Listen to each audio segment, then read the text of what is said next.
What is up, guys? UFC Vegas 98 Royval versus Taira takes place this weekend, and I'm going to be giving my full card predictions for each of the bouts on this card. Without any further ado, we're going to go ahead and get right into the first fight. First fight of the night, we got Clayton Carpenter versus Lucas Rocha. Now, I remember Lucas Rocha's fight on the Contender Series last year. Looked all right, got a finish with a knee.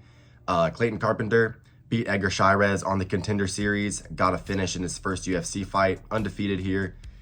Both of these guys, I'm not super familiar with their games. Not a lot of fights in the UFC and or Contender Series. Rocha did fight in the LFA, but, I haven't really seen many of his fights. I'm going to go with Clayton Carpenter here. Not a super confident prediction. Like I said, not overly familiar with either of these guys, but give me Clayton Carpenter to win a decision here, flyweights, to start out the evening. Yeah, give me the American Clayton Carpenter here. Next fight on the card, we got Dan Argueta versus Cody Haddon. Cody Haddon making a quick turnaround, just fought on the Contender Series. I believe it was in episode 2 this year, and looked really good, got a submission, fighting out of Australia, ranked highly over there in the regionals. So I think he's going to go in here and get the job done over Dan Argueta, who, he's been in the UFC a while. He's a recognizable name, but Cody Haddon looks to be a lot faster. Pretty talented, up and coming, has only lost one fight. And I'm pretty sure he lost to a pretty high level opponent. I'm actually going to check his record right here really quickly. But, impressed me on the Contender Series. Yeah, he only ever lost to Steve Erceg. So I remember them mentioning that. I think Cody Haddon gets it done. Like I said, really impressive on the Contender Series. Has done well on the Australian regional scene and only lost to Steve Erceg. So, Dan Argueta, he's a gamer. He's always going to be a tough out, but give me Cody Haddon. Next fight on the card, we got Junior Tafa versus Sean Sheriff. 4-0, short notice replacement here for Chris Barnett.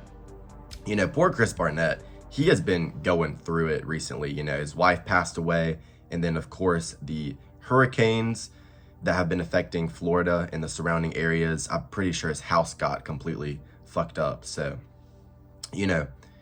thoughts and prayers going out to Chris Barnett. He had to, step down out of this fight, but no shame in pulling out for those reasons. I really feel bad for him because he's like a really happy-go-lucky guy.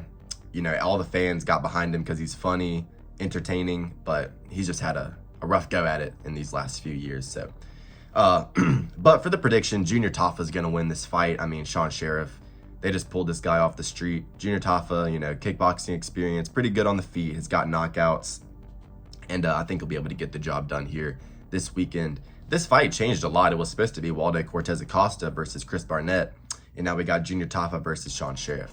But Tafa's going to get it done probably around 2 TKO. Next fight on the card, we got Themba versus Nico Price. Now, this is an absolute meme of a fight. Nico Price somehow won last time in probably what was the least skilled MMA fight that I have ever watched in my entire life, between him and Alex Morono. Absolutely shocking. Both of them just looked slow as shit, sluggish, awful on the feet. Themba, on the other hand, last time out, just put on a wet blanket performance over Ramiz Brahimaj. And I bet on him in that fight. I was, pretty damn certain he was going to win. Brahimaj was coming off of a fucking, back surgery and, had not been in the cage forever. Themba was always going to win that fight. Before that, we got a nice round 1 TKO. Look, Themba's going to win this fight for sure. Nico Price, he's an absolute geezer. He fights like an old man and slow as fuck. Like I said, all you have to do is rewatch Morono versus Nico Price on 302. Some of the lowest level MMA you will ever see in the UFC. I don't think I'll ever pick either one of them to ever win a fight again in their entire careers based on how bad they looked last time out. But Themba is going to take him down, beat him up on the ground with ground and pound, and, probably either get a round 2 or 3 TKO or win a 30-27 decision. Themba, I only have one bet for the card, but, it's a 2-leg parlay. Themba, he is leg number 1. Once I get to leg number 2, I will show the slip, kind of go into detail on, the thought analysis behind it. And yeah, but we're going to go ahead and move on. Themba is going to win this fight. It's an absolute lock of the card. No chance he loses to Nico Price. Next fight on the card, we got Jonathan Pierce versus Pat Sabatini. Pat Sabatini, of course, we all remember him for getting absolutely stained by Diego Lopez. And Jonathan Pierce, you know, he's got really good grappling. Last time out, he didn't get the job done versus David Onama. Just kept getting reversed in that fight. Really impressive stuff from Onama, to be honest. On the feet, he just couldn't hang. Slow twitch on the feet. Really, all he's got going is the grappling. But Pat Sabatini, you know, fighting at 145, dude's built like a flyweight. Or an atom weight, to be honest. I mean, the dude is absolutely tiny. He's got T-Rex arms.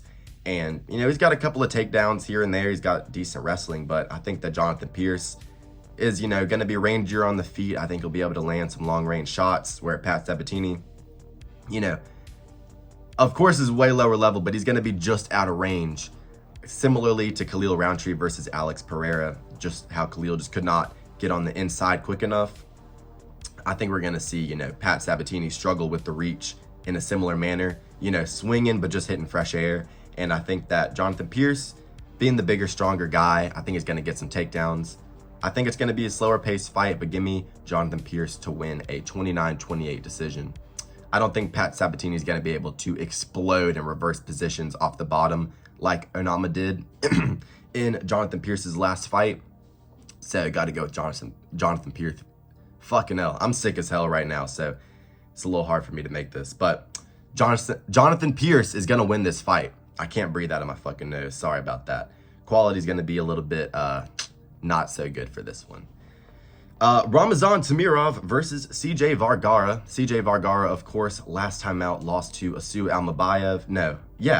Lost to last time out to Asu Almabayev at UFC 299. You know, just got wrestle fucked in that fight. And, you know, CJ Vargara just seems to be a guy that they love to give these up-and-coming flyweight, you know, Eastern European guys. And Ramazan Tamirov fought in Ryzen. I rewatched one of his last fights. Looks pretty good. I think he's going to go in there and get the job done over CJ Vargara. Probably get a unanimous decision 30-27. Yeah, he's got the OV.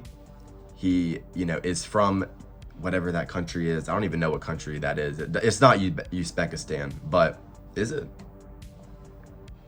Dude, I don't know what that fucking flag is. It looks like Rudzaboyev's flag. I can't fucking put my finger on it. Who gives a fuck where he's from? He's from the brother region of the world, a little more inbred. You know, he's got the Rudzaboyev, Renat Fakhretdinov, fucking, you know, who else? Shavkat Rakhmonov type of vibe. I think he gets the job done here. Got to pick the Eastern Europeans. Next fight on the card, we got Abdul Razak Al Hassan versus Josh Fremd. Josh Fremd, of course, got wet blanketed last time out versus Andre Petrosky. You know, he's like a granddaddy long leg spider. You know, he's long and he's rangy. And, you know, if you just take a glance at him, you think this guy might be decent on the feet. But, you know, he's really got nothing to offer. Kind of a jiu-jitsu nerd, tries to play submissions off the bottom, never really works out. And, yeah, just doesn't fight with any tenacity, doesn't impose his will. And Abdul Razak Al Hassan, not the most technical guy, not a guy that is able to really go in there and show a good game plan. And hot-headed, just doesn't make good decisions in the moment. We saw that in his last fight versus Cody Brundage. But, you know, we know he has good knockout power on the feet. We know he's able to strike. And he's not a horrible grappler. Like, he's not just getting subbed every time he's taken down. So I think it's a pretty clear win here for Abdul Razak Al Hassan. I just don't see Josh Fremd having any success here. Abdul's twice as fast and way more powerful. I think he's just going to be able to beat him up for 2 rounds and then finish him late in the 3rd round via TKO. So yeah, give me Abdul Razak Al Hassan via TKO round 3. Next fight on the card, we got Daniel Rodriguez versus Alex Morono. Look, same thing as with the Themba and Nico Price fight. Alex Morono looked dog shit. I mean, worse than dog shit in his last fight. You know, gassed out, looked so slow on the feet. You know, he's always bouncing around on his toes, just looking like a bag of fucking milk. Super fucking uncoordinated on the feet. He's got a guillotine that's pretty good when he gets taken down, but I mean, the Court McGee fight, he looked all right, but I mean, that's Court McGee, and he was able to keep it standing. I just don't see him winning here. I think D-Rod's going to go in there and absolutely piece him the fuck up. I mean, D-Rod, he has fought the much higher level of competition and has done well in those fights. I mean, you know, you look at the win over the Leech before he got injured. Even in the Ian Gary fight, he was having some moments of success. And in his last fight versus Kelvin Gastelum, didn't get the job done, but looked really good out there at a weight disadvantage because Kelvin Gastelum, you know, came in overweight, used that to get a lot of takedowns. And, you know, D-Rod is way better at striking. His boxing is crisp. You know, he's clean with his straight shots down the middle, goes to the body well. I think he's going to rip the body of Alex Morono in his chubby little fucking Pillsbury Doughboy looking build, gas him out, and then, you know, just put the hands on him in round 2 and get a TKO pretty easily. And he is the second leg of my only bet for the card, 1.5 units, even money. Daniel Rodriguez money line. I think he's going to go out here and absolutely destroy Alex Morono. And, you know, the reasoning behind this is I'm not super high on Themba Gorimbo or Daniel Rodriguez, but both of them are reliable. You know they're going to go out there, and with Themba, he's going to impose his will with the grappling. I don't see him getting subbed. Way more powerful, way more durable. I think he gets the job done pretty easy. And, you know, same thing with D-Rod here. The boxing discrepancy is huge. He's way better with his hands. Like I said, I think he's going to rip the body. The conditioning is an issue for Alex Morono. You know D-Rod's going to be good for all 3 rounds. Much higher level of competition, coming off a loss, and, you know, he definitely has more potential in his career to continue to fight in the UFC and do good. Alex Morono, I think, is a few fights away from getting cut. So, you know, realistically, for this bet, I'm just fading Alex Morono and Nico Price because of their last fight, how horrible they looked. I just cannot see either of these guys getting the job done here against these opponents, and I honestly don't see either one of them ever winning a UFC fight again in their life. So, yeah, Themba Gorimbo, Daniel Rodriguez, 1.5 units, even money. That's the play for the card. Next fight on the card, we got Grant Dawson versus Rafa Garcia. Grant Dawson, you know, you remember him putting that, fucking what's his name, dude? He was another OV guy. Fucking hell, I'm going to have to look at it real quick because my memory. He put Damir Ismagulov in some pretty bad positions in that fight. You remember him for that, you know, taking the back, looking really impressive there. And, you know, gets a step up in competition in his next fight, big main event spot, and gets absolutely stained by Bobby Green with a jab. I don't know if he got TKO'd or like dropped or KO'd in his training camp or something leading up to that, because that was just weird. I mean, you really rarely see Bobby Green hurt somebody, let alone get a TKO, let alone with it just being the first jab he threw in the fight. Concerning stuff there from Grant Dawson. I mean, he has only taken one other L in his entire career, which was a TKO.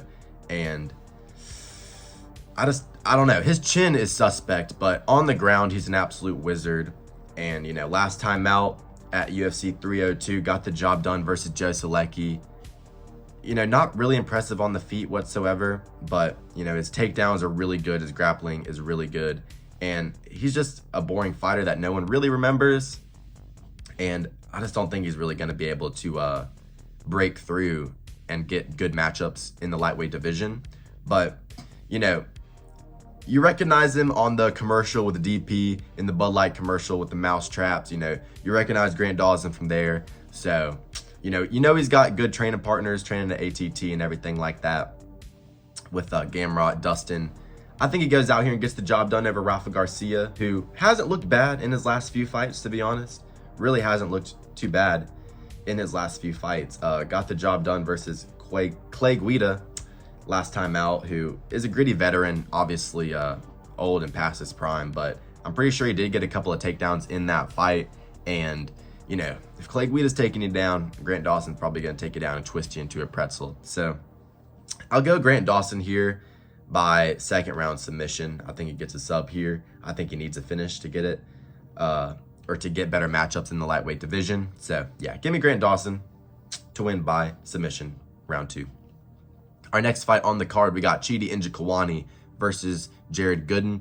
Jared Gooden, you know, he got a TKO last time out. He was losing the fight, like, you know, just losing the exchanges, kind of getting outpointed, but landed a big bomb, you know, against Wellington Turman.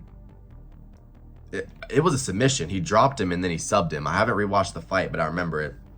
Dropped him with a left hook, submitted him on the ground. And, you know, that's a pretty good win. Wellington Turman isn't too bad. Jared Gooden has power in his hands, but I just don't think he's as fast and as technical as Chidi Njokuani. You know, Chidi, we've seen him get TKO'd by Mikhail Olasejek, and I'm really worried about the weight cut to 170 because he's definitely a natural 185er because he's got a long frame and he's tall and he, you know, carries a decent amount of muscle. I do worry about this weight cut down to 170 here for him because I'm pretty sure in the past he's had some issues with his weight cuts going to 170 as opposed to 185, and you know, that's worrying here because Jared Gooden, of course, isn't a better fighter, but he's got big power in his hands, and if he clips Chidi, could be night-night. But Chidi Njokuani looked really good last time against Reese McKee. Good striking, really good Muay Thai, nasty front kicks up the middle, you know, good round kicks to all 3 levels, leg, body, and head. You know, just stabs you with the teep kicks again, like I said. And his hands are pretty good. You know, he's got long, rangy, straight shots. Pretty quick, likes to just skate around the outside of the octagon. Kind of like a 185 William Gomis, if you will. I think he gets the job done here via close decision. I think he'll have some moments where he's, you know, kind of getting popped with the hands, but I think he'll use his front kicks to push Jared Gooden back.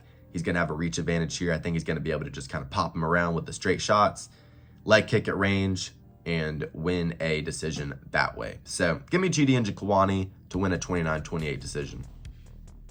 Next fight on the card, we got Brad Tavares versus Jung Young Park. Brad Tavares, of course, last time had a damn war with RoboCop. Showed some really good takedown defense in that fight because we saw how good RoboCop's takedowns have been in his career, and especially in his last fight versus Christian Leroy Duncan. Career best performance by RoboCop. Dude, RoboCop's a fucking issue at middleweight. If he didn't get hit so much, I swear he would fucking, dude. I love RoboCop as a fighter. But Tavares had a good performance against him last time out. Jung Young Park versus Andre Muniz in his last fight. You know, got taken down, kind of got ragdolled. Had some success on the feet and late in that fight, you know, with some elbows after reversing position. But I actually am going to go with Brad Tavares here. I think he's going to be able to just keep it on the feet because he has amazing takedown defense. Really just doesn't get taken down that often. Has fought the who's who at 185. You know, Jung Young Park is an older guy as well. He's not some, you know, up-and-coming dangerous middleweight contender like a Kopylov or something like that. You know, he's all right on the feet, but I think that Brad Tavares is the better kickboxer overall. I think his hands are better. I think he's got really good kicks, you know, especially roundhouse kicks to the body and legs.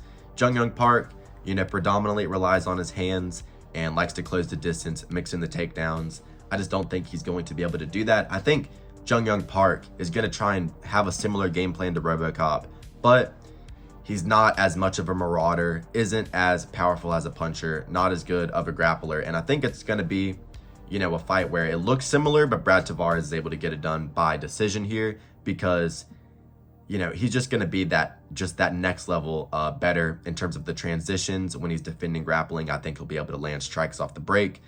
That'll look good to the judges. I think he'll be landing knees to the body against the fence. And, you know, I think it's kind of going to be a slow fight here at middleweight. You know, normally middleweights do go the distance. Yeah, give me Brad Tavares to win by decision here. I think that Jung Young Park is good, but I just don't think that his game plan and his style is going to work whatsoever against Brad Tavares because Tavares likes to keep you at range and defend all the takedowns. That's basically nullifying Jung Young Park's 2 strengths, which are, you know, inside boxing and fighting and his takedowns and grappling. So give me Brad Tavares to win here by decision. Next fight on the card, we got Brandon Royval versus Tatsuro Taira. I'm not sold on Taira whatsoever. I mean, I don't know if you guys saw my last video, but I picked Alex Perez to win that fight. I was pretty confident in it as well. And, you know, if you really go back and watch that fight, Alex Perez won the first round. He was tagging him up with the hands. You know, in that second round, Taira was able to cause a grappling exchange. And, you know, Perez, he scrambled. He's got good defensive wrestling, but Taira's jiu-jitsu and just positional awareness and opportunistic ability is really good. Took the back.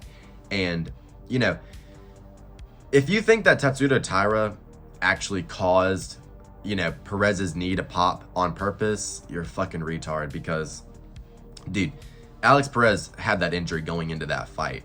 And, you know, he had mentioned that after the fight and everything. And, you know, Alex Perez was a guy that took 4 years off, I'm pretty sure, came back, and he was like, I need to get my money. And he was just fighting, trying to get all of his fights, you know, probably fight out his contract and get a new contract if he looked good. And I think he'll probably, you know, get another contract because, you know, went out there against Makayev, you know, put on a good performance. I'm talking about Perez here.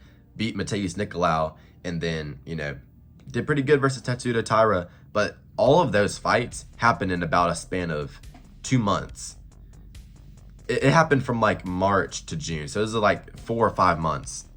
And, you know, definitely was injured. You know, 3 training camps after being inactive for 4 years, being an older fighter as well, Perez. That was my only concern for him going into that fight, was the fact that he would probably be carrying some injuries just because he had been so active since coming back from his long layoff. You know, he was bound to, you know, have that catch up with him. And his knee was probably just cooked from all the training camps he had been doing. And as soon as he got in that position, it just kind of buckled. Like, Taira wasn't really targeting that area. That's not even a submission. It was a fucking fluke. It was a fluke. Let's just be honest. Taira fluked Alex Perez, arguably lost to Edgar Chairez, which isn't a great look. I mean, you got the guy opening up the card in Clay Carpenter, you know, getting a clean, unanimous decision over Edgar Chairez. Taira struggled in that fight. And don't get me wrong, he's all right. He's done pretty good in his first few fights here in the UFC. Of course, versus Jesus Aguilar. Aguilar got a really good guillotine in his last fight at UFC 305. You know, he beat him. Got stuck in the guillotine, but escaped. His jiu-jitsu is his best attribute, for sure. His grappling is great, like I said. His ability to transition and find opportunistic subs is really high level, and he's fast on the ground as well. Flows down there naturally.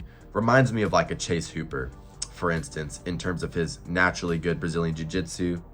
You know, knocked out Carlos Hernandez, and, you know, his last fight versus Alex Perez, which I wasn't impressed. I'm just simply not sold on Taira. You know, I think his striking subpar. I think people think his striking is better just because he's quick, but all the flyweights are quick. So, you know, can't really look at that too seriously. And, you know, I think that he's overrated. Honestly, I don't understand how the fuck he's a 3-1 favorite here. I mean, don't get me wrong, Brandon Royval doesn't have great takedown defense. I mean, we saw that in the Pantoja fight, but, you know, he's got a good scramble on him. You know, we saw that in the fucking Kai Kara France fight, and many of his other fights where he's gotten submissions. And, you know, battle tested, has fought the best of the best. You know, he's fought Pantoja, beat Brandon Morono as a sizable underdog last time out. I was this close to picking Brandon Royval in that fight. I was like, Brandon Royval is going to pick him apart at range, piece him up. But I started watching everybody else's videos about it, and, you know, I ended up picking Brandon Morono. I shouldn't have got gaslit into picking Morono because I knew Royval was winning that shit. You know, has fought Mateus Nicolau, got a really good KO there. Doesn't have a ton of KO power, you know, doesn't have a ton of KO power unless he just catches you with the perfect shot, a spinning elbow, a knee. You know, subbed Matt Schnell. Showed some really good grappling there. Matt Schnell obviously isn't as good of a grappler as Taira, but still a good look. Fought Alexander Pantoja, you know, in 2021. Brandon Morono in 2020. Got injured there, so doesn't really count. Got subbed by Alexander Pantoja in their first fight, which is definitely a concerning look. I actually kind of forgot about that fight, but I am remembering it now.